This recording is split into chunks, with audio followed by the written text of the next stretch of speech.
प्रिय भक्तों, अगर आपको यह वीडियो महाशिवरात्रि के महापर्व पर प्राप्त हुई है तो आपके जीवन में बहुत कुछ बदलने वाला है।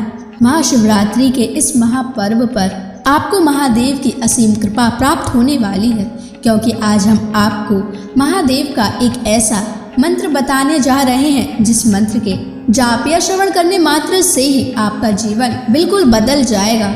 इस महापर्व के दिन आपका जीवन खुशियों से भरने वाला है, इसलिए प्यारे भक्तों, इस महामंत्र का जाप अवश्य करें और पूरी श्रद्धा के साथ करें। जिस भी भक्त ने इस महामंत्र का जाप किया है उसे अपने जीवन में अपार सफलता प्राप्त हुई है। उसने जो भी मांगा है उसे वह प्राप्त हुआ है, फिर वो चाहे धन हो या किसी से भी जुड़ी कोई समस्या हो, उसे हर समस्या का समाधान और अथाह धन की प्राप्ति हुई है। इसलिए प्यारे भक्तों, इस मंत्र को साधारण समझने की गलती बिल्कुल भी ना करें, क्योंकि यह मंत्र बहुत ही शक्तिशाली और प्रभावशाली मंत्र है।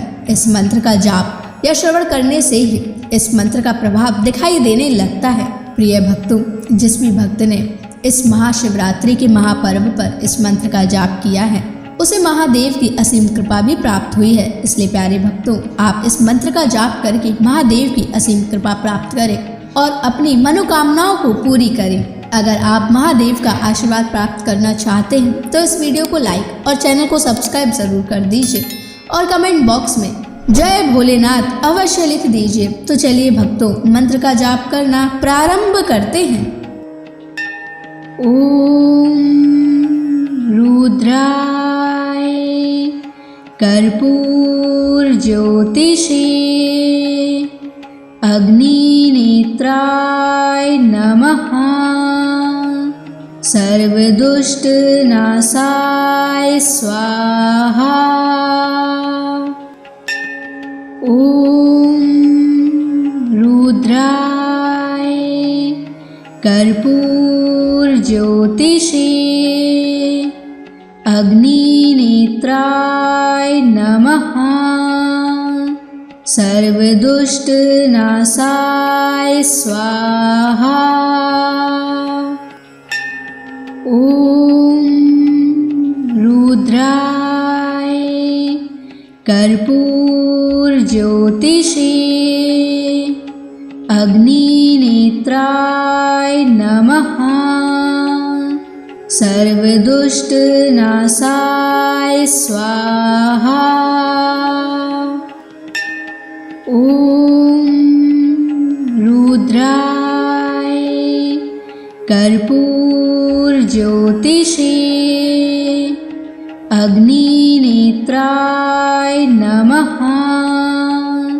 सर्वदुष्ट नाशाय स्वाहा।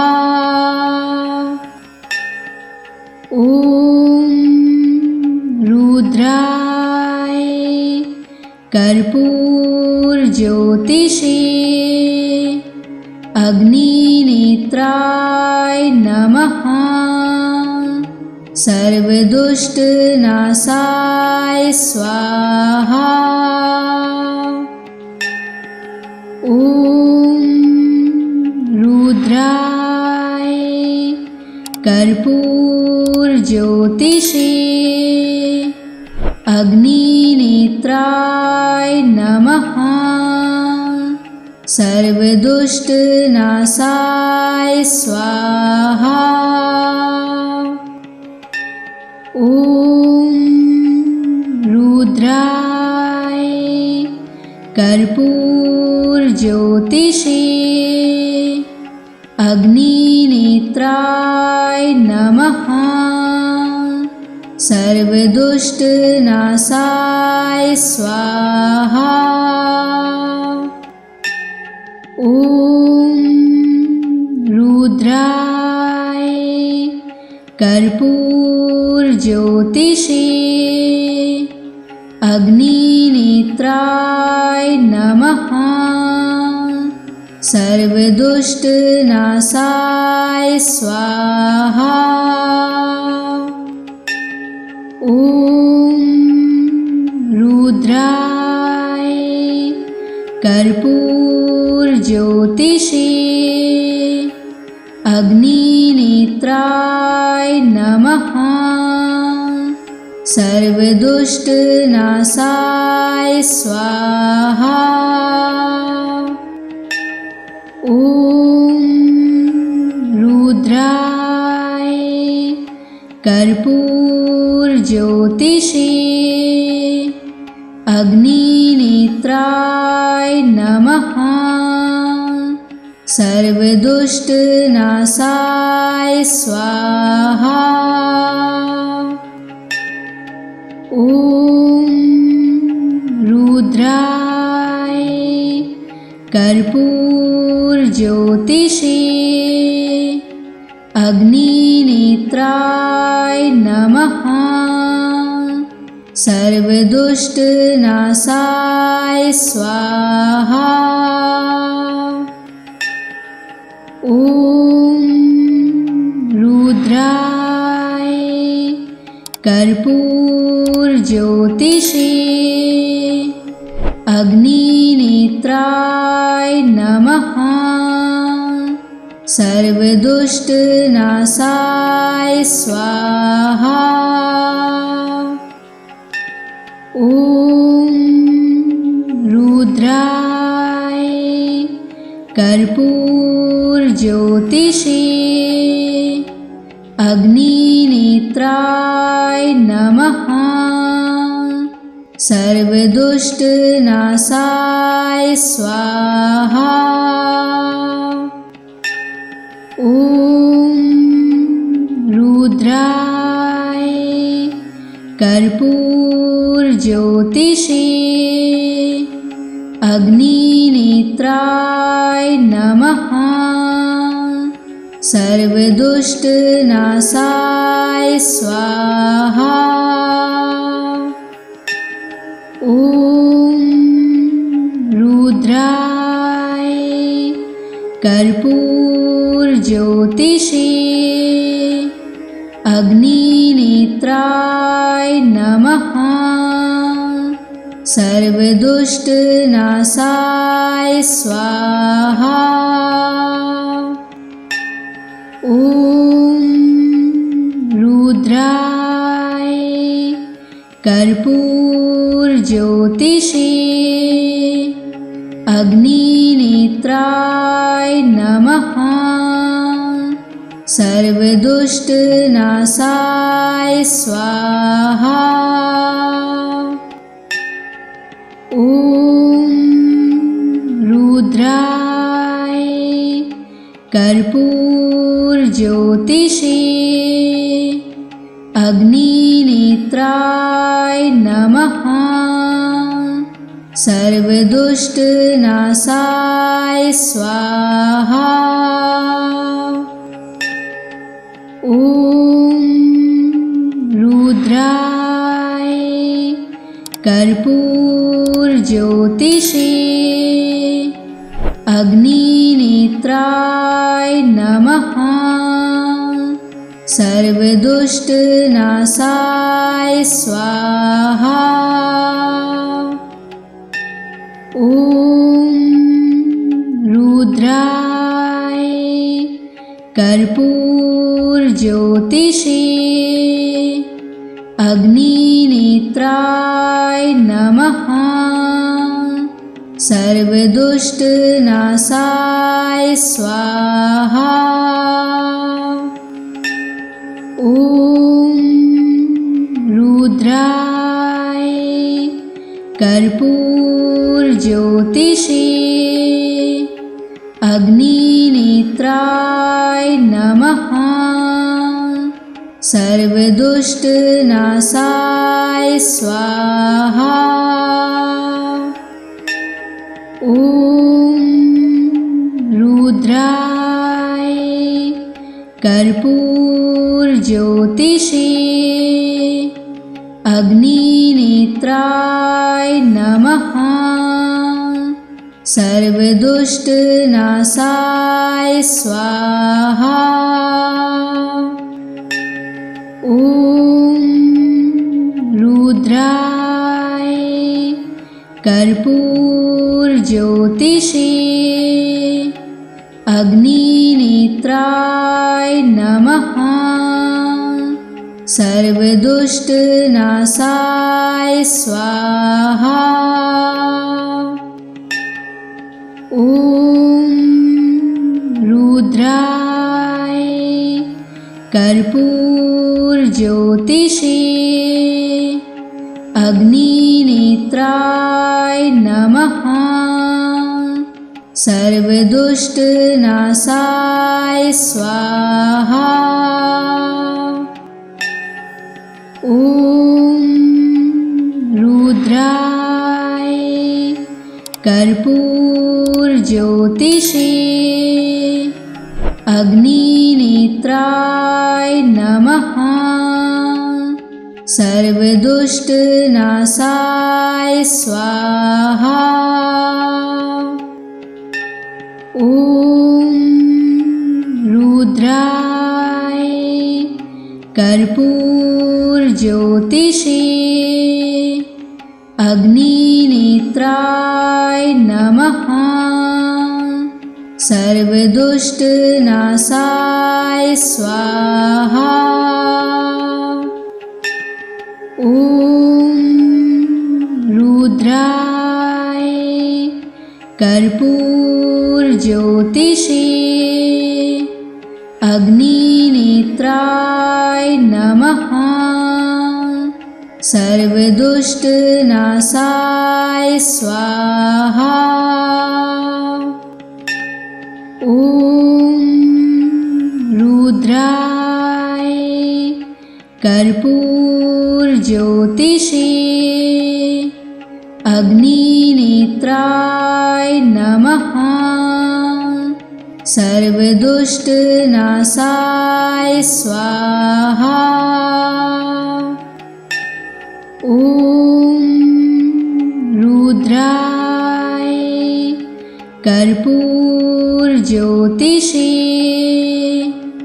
अग्निनेत्राय नमः। सर्वदुष्टनाशाय स्वाहा। ॐ रुद्राय कर्पूरज्योतिषे अग्निनेत्राय नमः। सर्वदुष्टनाशाय स्वाहा। ॐ रुद्राय कर्पूरज्योतिषे अग्निनेत्राय नमः। सर्वदुष्टनाशाय स्वाहा। ॐ रुद्राय कर्पूरज्योतिषे अग्निनेत्राय नमः। सर्वदुष्टनाशाय स्वाहा। ॐ रुद्राय कर्पूरज्योतिषे अग्निनेत्राय नमः। सर्वदुष्टनाशाय स्वाहा। ॐ रुद्राय कर्पूरज्योतिषे अग्निनेत्राय नमः। सर्वदुष्टनाशाय स्वाहा। ॐ रुद्राय कर्पूरज्योतिषे अग्निनेत्राय नमः। सर्वदुष्टनाशाय स्वाहा। ॐ रुद्राय कर्पूरज्योतिषे अग्निनेत्राय नमः। सर्वदुष्टनाशाय स्वाहा। ॐ रुद्राय कर्पूरज्योतिषे अग्निनेत्राय नमः। सर्वदुष्टनाशाय स्वाहा। ॐ रुद्राय कर्पूरज्योतिषे अग्निनेत्राय नमः। सर्वदुष्टनाशाय स्वाहा। ॐ रुद्राय कर्पूरज्योतिषे अग्निनेत्राय नमः। सर्वदुष्टनाशाय स्वाहा। ॐ रुद्राय कर्पूरज्योतिषे अग्निनेत्राय नमः। सर्वदुष्टनाशाय स्वाहा। ॐ रुद्राय कर्पूरज्योतिषे अग्निनेत्राय नमः। सर्वदुष्टनाशाय स्वाहा। ॐ रुद्राय कर्पूरज्योतिषे अग्निनेत्राय नमः। सर्वदुष्टनाशाय स्वाहा। ॐ रुद्राय कर्पूरज्योतिषे अग्निनेत्राय नमः। सर्वदुष्टनाशाय स्वाहा। ॐ रुद्राय कर्पूरज्योतिषे अग्निनेत्राय नमः। सर्वदुष्टनाशाय स्वाहा। ॐ रुद्राय कर्पूरज्योतिषे अग्निनेत्राय नमः। सर्वदुष्टनाशाय स्वाहा। ॐ रुद्राय कर्पूरज्योतिषे अग्निनेत्राय नमः। सर्वदुष्टनाशाय स्वाहा। ॐ रुद्राय कर्पूरज्योतिषे अग्निनेत्राय नमः। सर्वदुष्टनाशाय स्वाहा।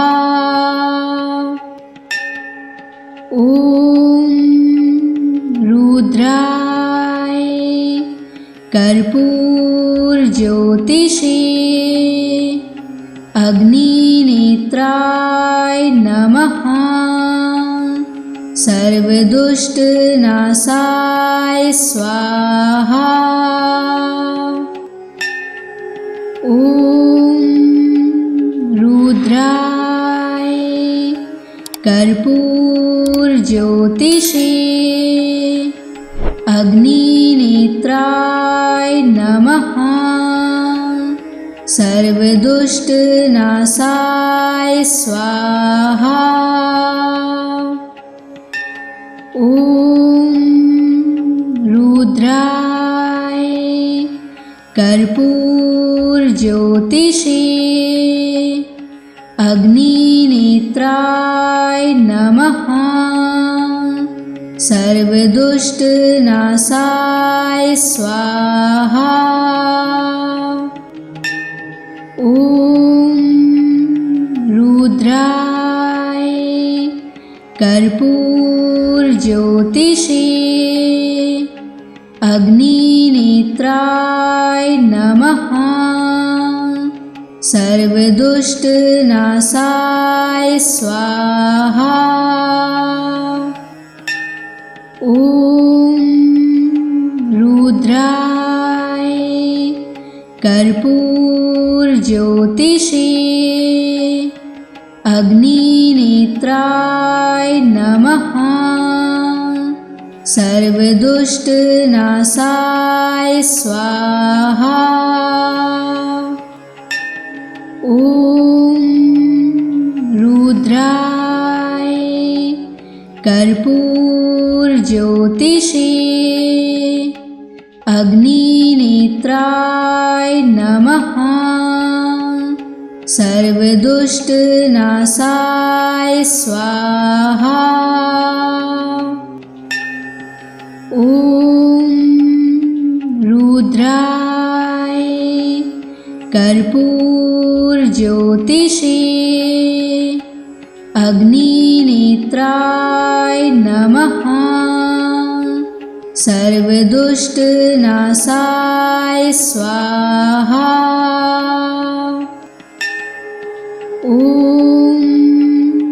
रुद्राय कर्पूरज्योतिषे अग्निनेत्राय नमः। सर्वदुष्टनाशाय स्वाहा। ॐ रुद्राय कर्पूरज्योतिषे अग्निनेत्राय नमः। सर्वदुष्टनाशाय स्वाहा। ॐ रुद्राय कर्पूरज्योतिषे अग्निनेत्राय नमः। सर्वदुष्टनाशाय स्वाहा। ॐ रुद्राय कर्पूरज्योतिषे अग्निनेत्राय नमः। सर्वदुष्टनाशाय स्वाहा। ॐ रुद्राय कर्पूरज्योतिषे अग्निनेत्राय नमः। सर्वदुष्टनाशाय स्वाहा। ॐ रुद्राय कर्पूरज्योतिषे अग्निनेत्राय नमः। सर्वदुष्टनाशाय स्वाहा। ॐ रुद्राय कर्पूरज्योतिषे अग्निनेत्राय नमः। सर्वदुष्टनाशाय स्वाहा। ॐ रुद्राय कर्पूरज्योतिषे अग्निनेत्राय नमः। सर्वदुष्टनाशाय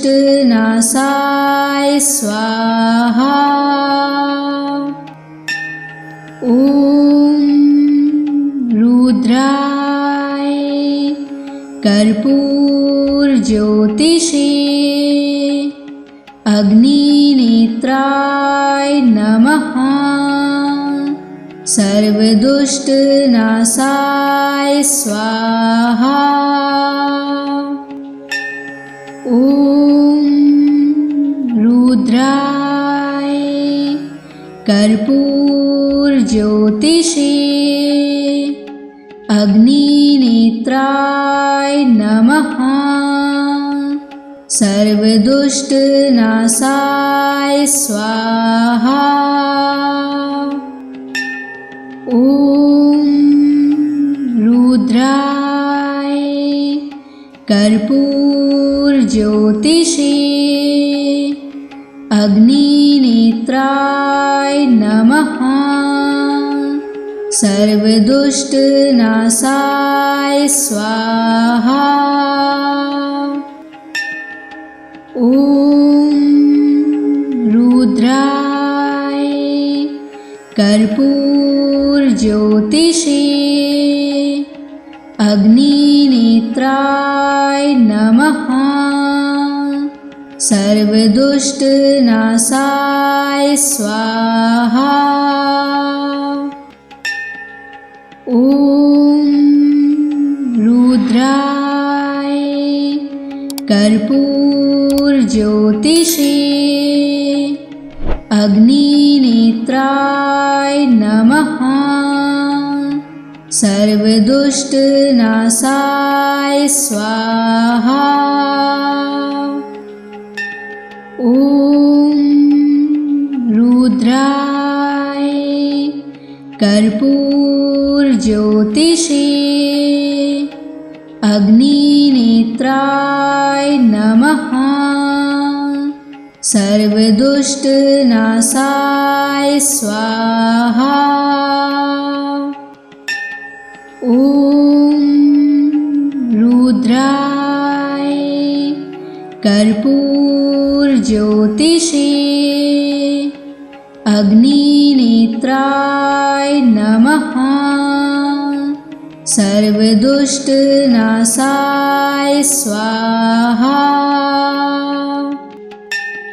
ॐ रुद्राय कर्पूरज्योतिषे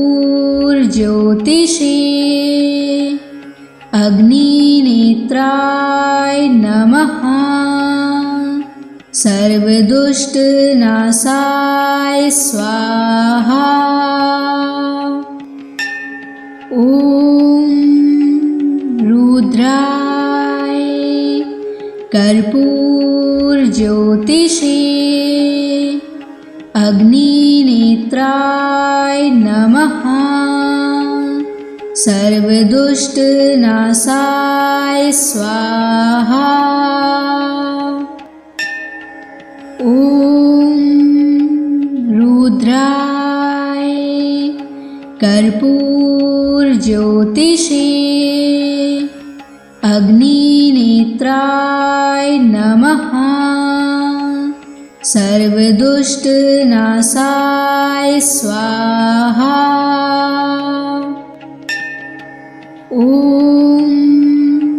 रुद्राय कर्पूरज्योतिषे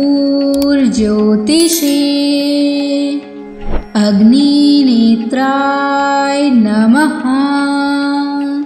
सर्वदुष्टनाशाय स्वाहा। ॐ रुद्राय कर्पूरज्योतिषे अग्निनेत्राय नमः। सर्वदुष्टनाशाय स्वाहा। ॐ रुद्राय कर्पूरज्योतिषे अग्निनेत्राय नमः। सर्वदुष्टनाशाय स्वाहा। ॐ रुद्राय कर्पूरज्योतिषे अग्निनेत्राय नमः। सर्वदुष्टनाशाय स्वाहा। ॐ रुद्राय कर्पूरज्योतिषे अग्निनेत्राय नमः। सर्वदुष्टनाशाय स्वाहा। ॐ रुद्राय कर्पूरज्योतिषे अग्निनेत्राय नमः। सर्वदुष्टनाशाय स्वाहा। ॐ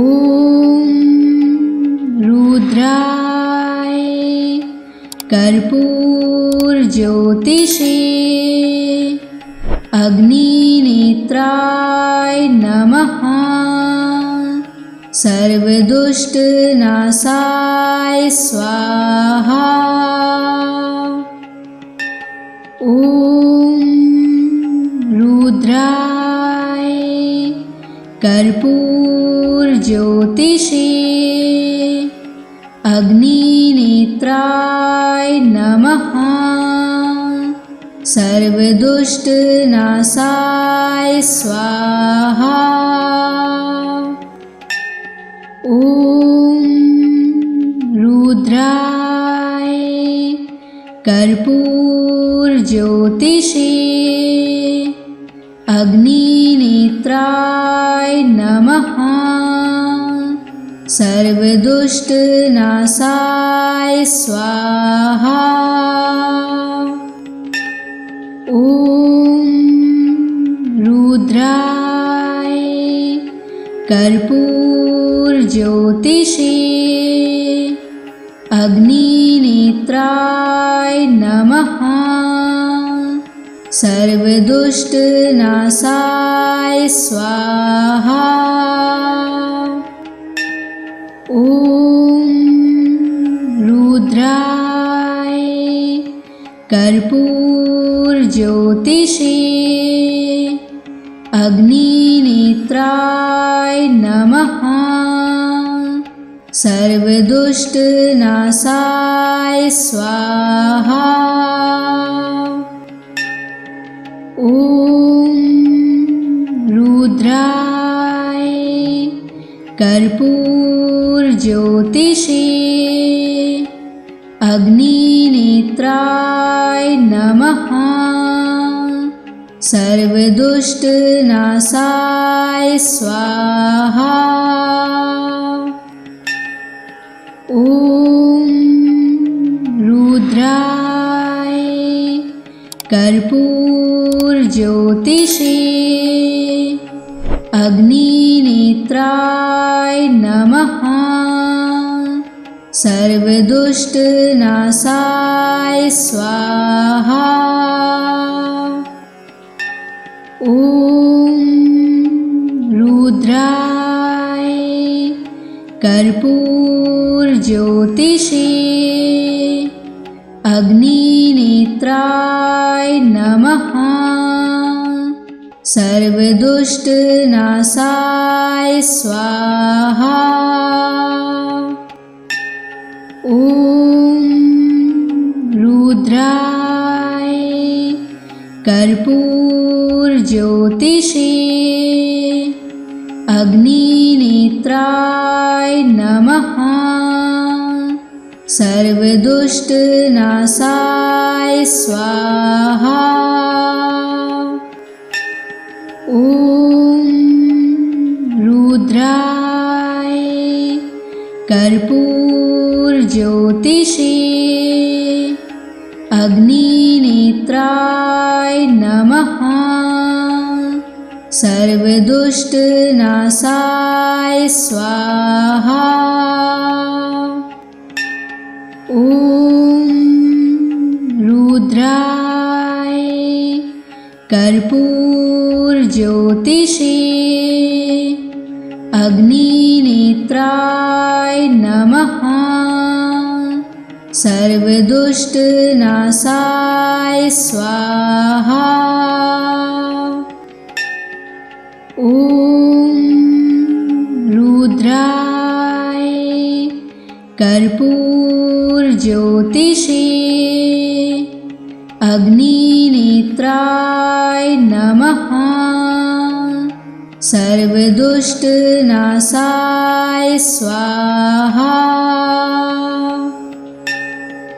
ॐ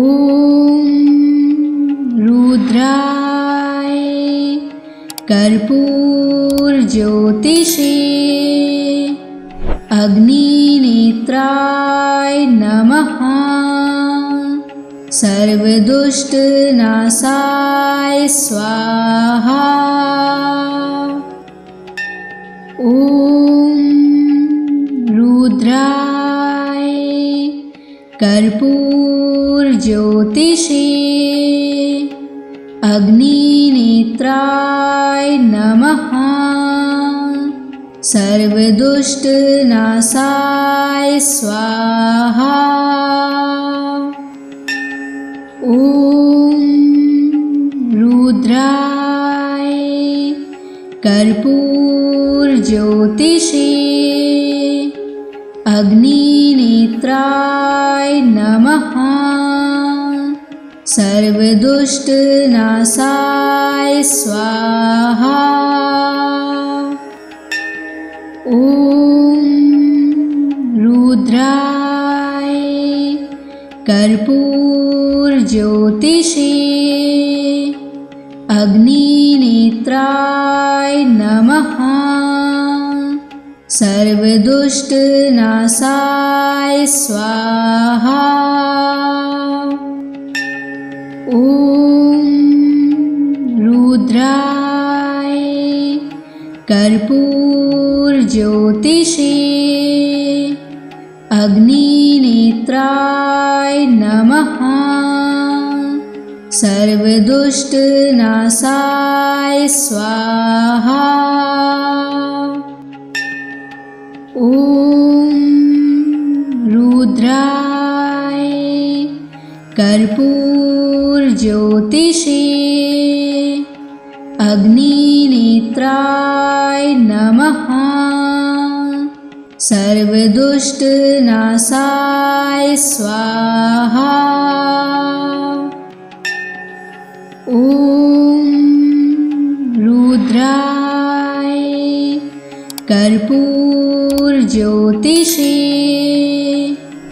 अग्निनेत्राय नमः। सर्वदुष्टनाशाय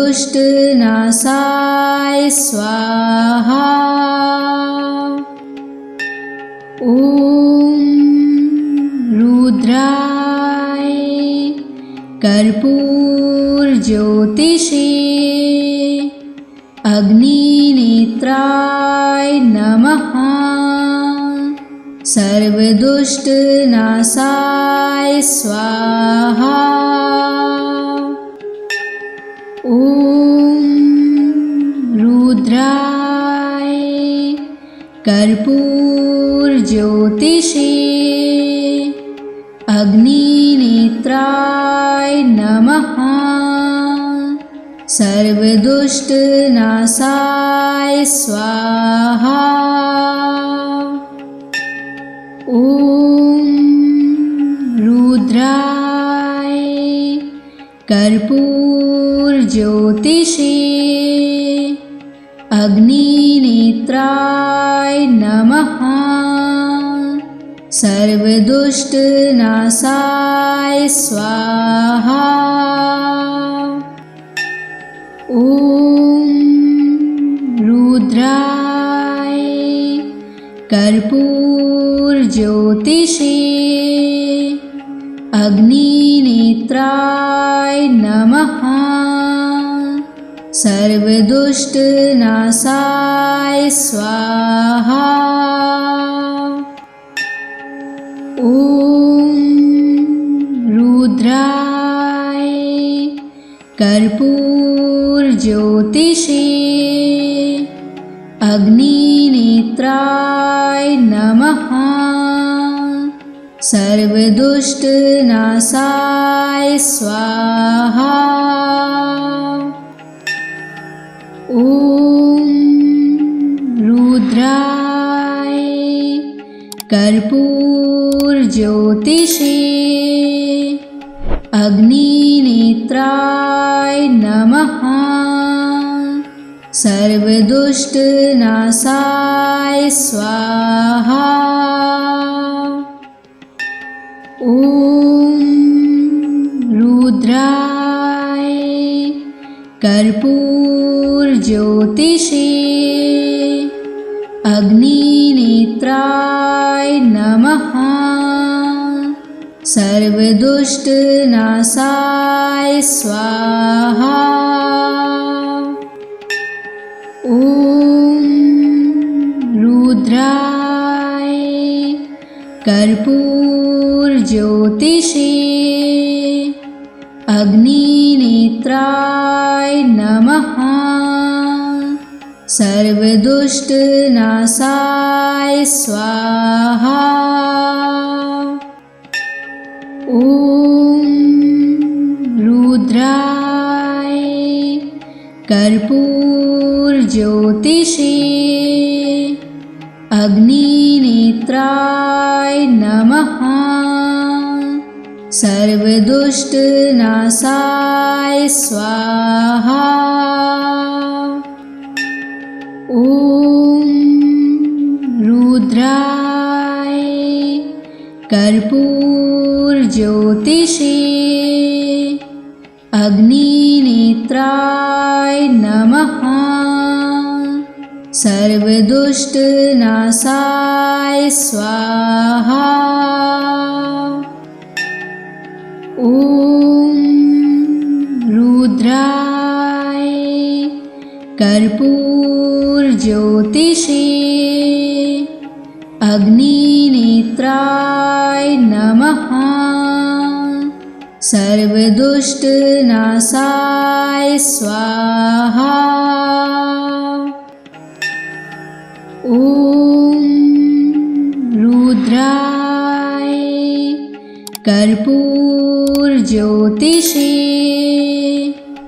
अग्निनेत्राय नमः। सर्वदुष्टनाशाय स्वाहा। ॐ रुद्राय कर्पूरज्योतिषे अग्निनेत्राय नमः। सर्वदुष्टनाशाय स्वाहा। ॐ रुद्राय कर्पूरज्योतिषे अग्निनेत्राय नमः। सर्वदुष्टनाशाय स्वाहा। ॐ रुद्राय कर्पूरज्योतिषे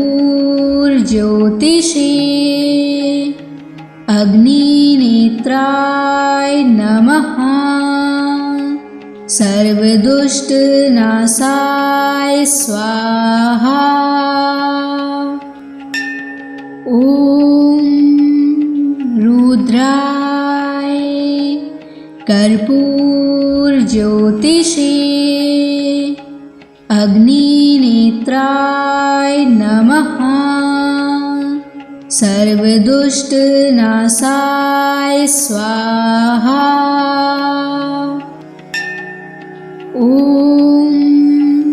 रुद्राय कर्पूरज्योतिषे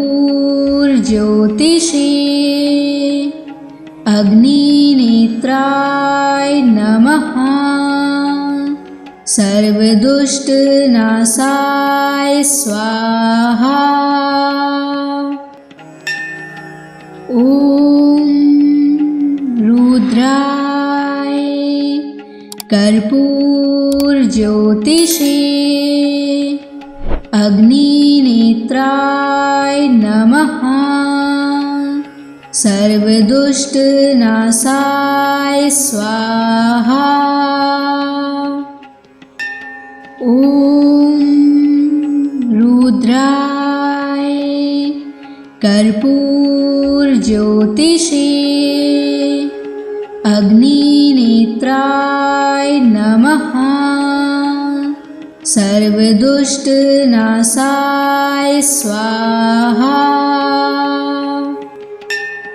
ॐ रुद्राय कर्पूरज्योतिषे अग्निनेत्राय नमः। सर्वदुष्टनाशाय स्वाहा। ॐ रुद्राय कर्पूरज्योतिषे अग्निनेत्राय नमः। सर्वदुष्टनाशाय स्वाहा। ॐ रुद्राय कर्पूरज्योतिषे अग्निनेत्राय नमः। सर्वदुष्टनाशाय स्वाहा।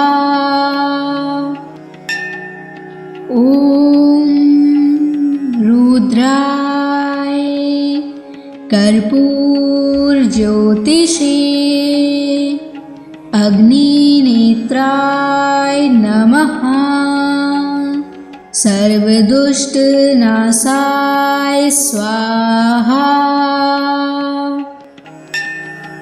ॐ रुद्राय कर्पूरज्योतिषे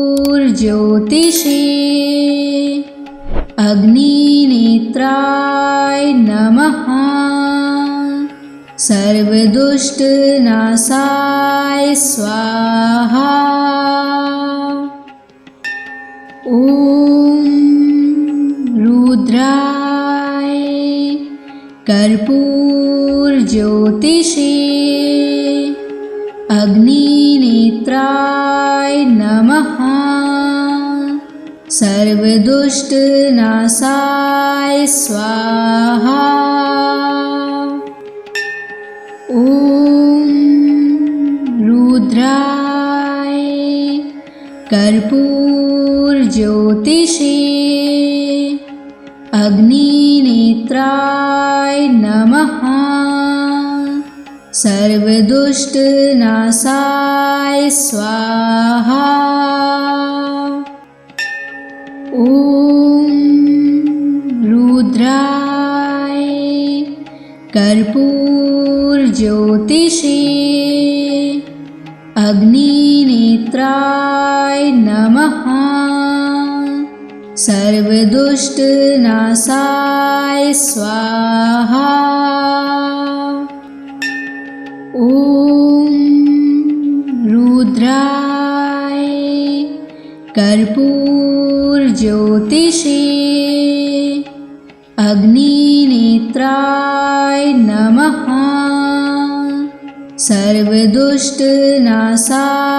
स्वाहा। ॐ रुद्राय कर्पूरज्योतिषे अग्निनेत्राय नमः। सर्वदुष्टनाशाय स्वाहा।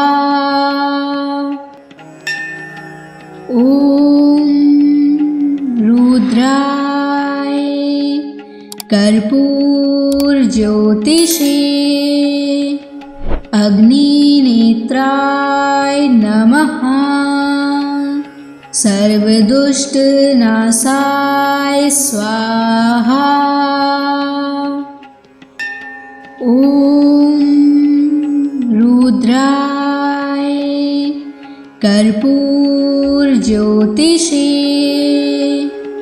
अग्निनेत्राय नमः। सर्वदुष्टनाशाय स्वाहा। ॐ रुद्राय कर्पूरज्योतिषे अग्निनेत्राय नमः। सर्वदुष्टनाशाय स्वाहा। ॐ रुद्राय कर्पूरज्योतिषे अग्निनेत्राय नमः। सर्वदुष्टनाशाय स्वाहा। ॐ रुद्राय कर्पूरज्योतिषे अग्निनेत्राय नमः। सर्वदुष्टनाशाय स्वाहा।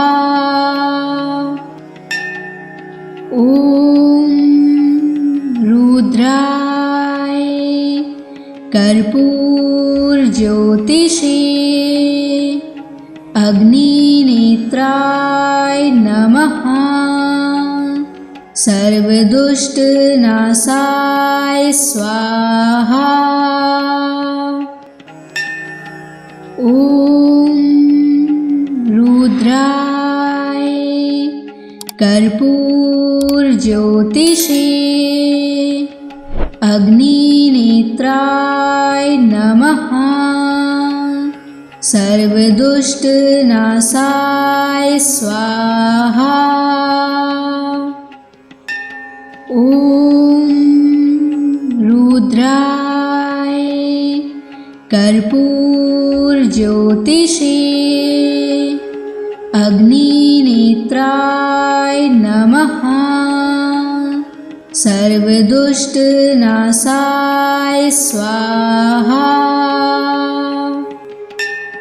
ॐ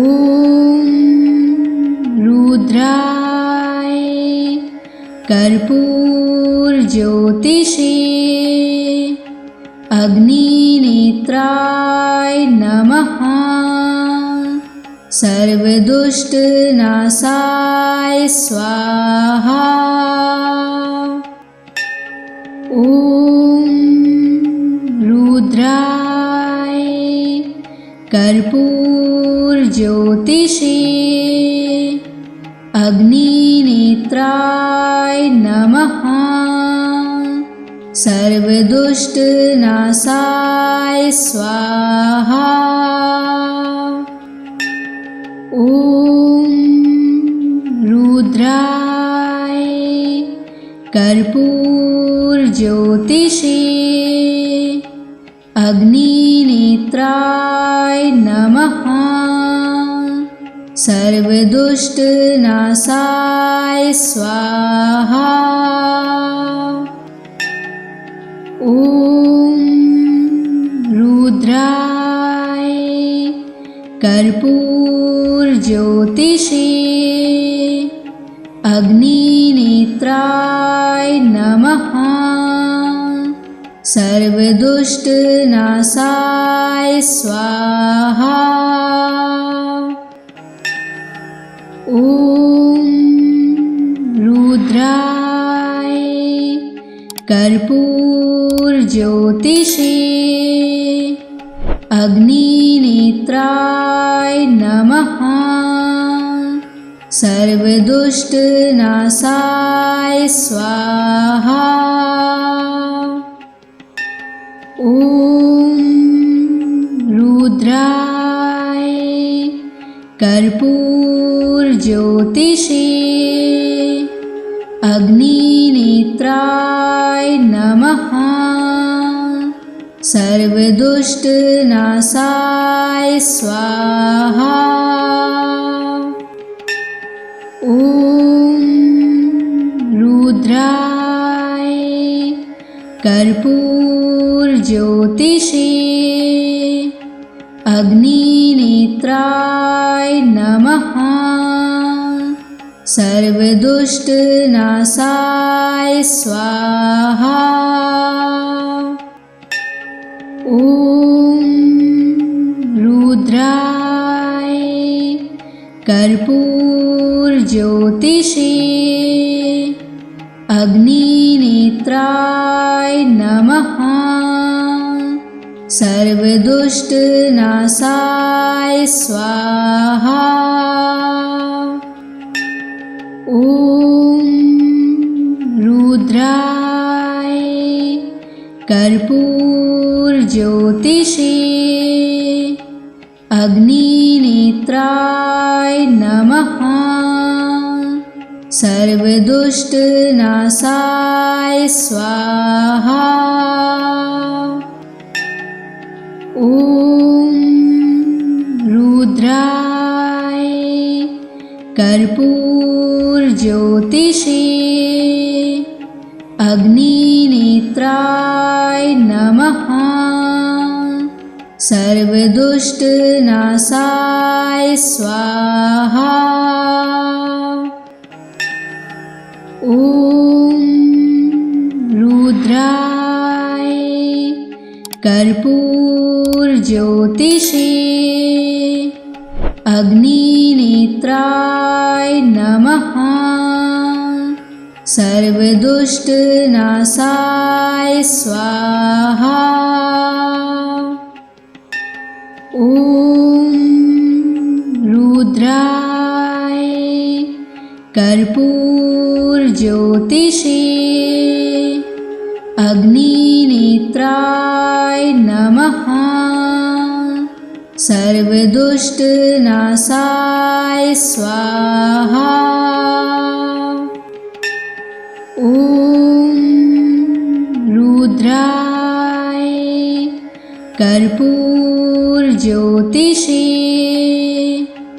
अग्निनेत्राय नमः।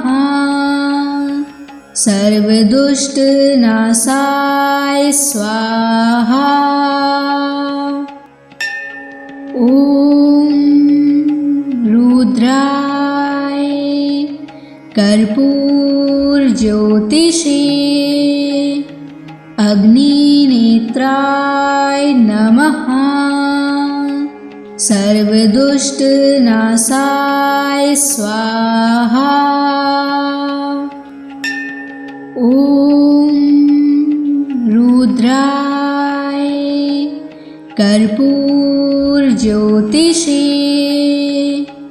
अग्निनेत्राय नमः। सर्वदुष्टनाशाय स्वाहा। ॐ रुद्राय कर्पूरज्योतिषे अग्निनेत्राय नमः। सर्वदुष्टनाशाय स्वाहा। ॐ रुद्राय कर्पूरज्योतिषे अग्निनेत्राय नमः। सर्वदुष्टनाशाय स्वाहा। ॐ रुद्राय कर्पूरज्योतिषे अग्निनेत्राय नमः। सर्वदुष्टनाशाय स्वाहा। ॐ रुद्राय कर्पूरज्योतिषे अग्निनेत्राय नमः। सर्वदुष्टनाशाय स्वाहा। ॐ रुद्राय कर्पूरज्योतिषे अग्निनेत्राय नमः। सर्वदुष्टनाशाय स्वाहा। ॐ रुद्राय कर्पूरज्योतिषे अग्निनेत्राय नमः। सर्वदुष्टनाशाय स्वाहा। ॐ रुद्राय कर्पूरज्योतिषे अग्निनेत्राय नमः। सर्वदुष्टनाशाय स्वाहा। ॐ रुद्राय कर्पूरज्योतिषे अग्निनेत्राय नमः। सर्वदुष्टनाशाय स्वाहा। ॐ रुद्राय कर्पूरज्योतिषे अग्निनेत्राय नमः। सर्वदुष्टनाशाय स्वाहा। ॐ रुद्राय कर्पूरज्योतिषे अग्निनेत्राय नमः। सर्वदुष्टनाशाय स्वाहा। ॐ रुद्राय कर्पूरज्योतिषे अग्निनेत्राय नमः। सर्वदुष्टनाशाय स्वाहा। ॐ रुद्राय कर्पूरज्योतिषे अग्निनेत्राय नमः। सर्वदुष्टनाशाय स्वाहा। ॐ रुद्राय कर्पूरज्योतिषे अग्निनेत्राय नमः। सर्वदुष्टनाशाय स्वाहा। ॐ रुद्राय कर्पूरज्योतिषे अग्निनेत्राय नमः। सर्वदुष्टनाशाय स्वाहा।